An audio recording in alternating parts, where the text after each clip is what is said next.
Also, Madam Chair, ito din po, nakita ko rin online, binawi na daw natin yung sapa. Ano daw? Pakiulit? Binawi na daw natin yung sapa. Sapa. Saba o saba?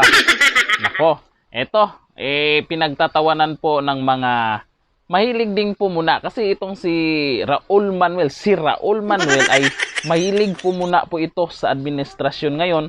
Ngayon ay siya naman ang pinuna at pinagtawanan. Ops, yung mga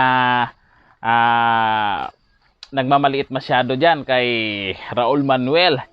Akalain nyo, eto, may nahanap po tayo. Di ko lang po alam kung totoo ito.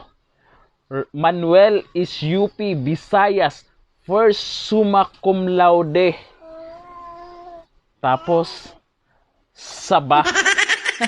Ay, saba daw. Tsaka isa pa po ay sinabi niya na binasa na niya yan ha. Ang sinabi niya, babawiin daw ang saba. O saba. Saba naman yun. Saba yun, saba. Huwag nyo nang anuhin, palalain pa. Dami-dami problema sa Pilipinas, palalain pa. Babawiin daw yung saba, yun dun sa binasa niya na sinasabi niyang fake news. Tapos, nabawi na ba daw? Babawiin pa nga, gusto nyo, bawi na. At ba? Ito si Raul Man, hanap lang po talaga ng maiba to. O kung anong gusto yung mapuna.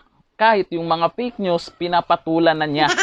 At ngayon, ayan, Raul Manuel. Ngayon ko lang nalaman, ang hilig pala sa saba. Hanggang dito na lang. Thank you. Bye-bye.